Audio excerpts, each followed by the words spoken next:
এবং সিরিয়াল মতো গানের পর গান আপনারা সুস্থভাবে ব্যবহার বাবা।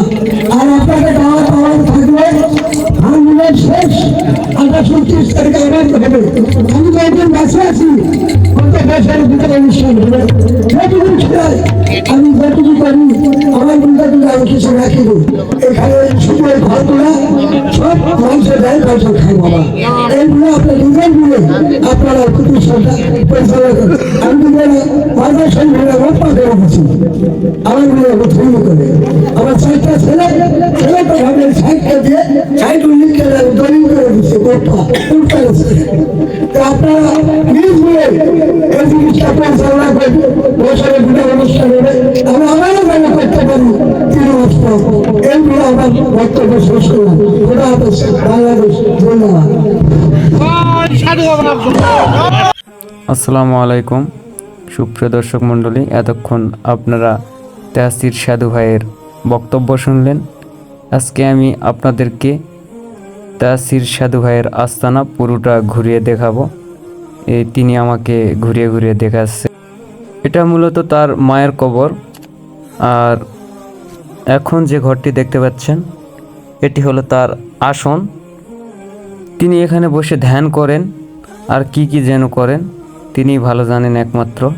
এখানে অনেক উপকরণ দেখা যাচ্ছে, তবে এগুলো দেখে আমার মনে হলো সব হিন্দুদের সংস্কৃতি, যেটা আমার একদমই ভালো লাগেনি এবং আমি সমর্থনও করি না এগুলো। তারপর এই যে রুমটা দেখছেন এটা হলো গেস্ট রুম।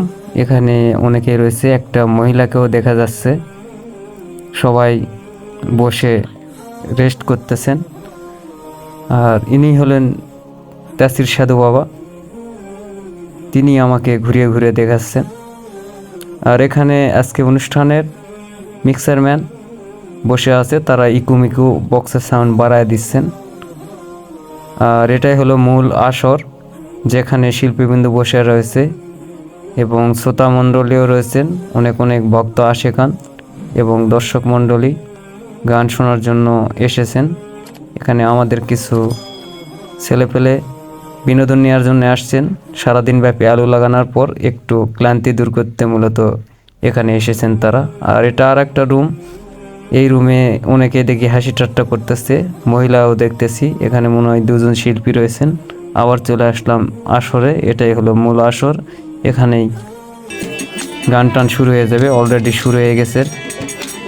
ছেলেপেলে আমাদের বিনোদন নিচ্ছেন, এমন ধ্যানে ধ্যান করতেছেন মনে হচ্ছে তিনি একমাত্র ভক্ত আশেকান। সুমন মামুর পাঠ থেকে মনে হচ্ছে তিনি একমাত্র সাধক, আর গালুর পাঠ থেকে মনে হচ্ছে তিনি একমাত্র ভক্ত।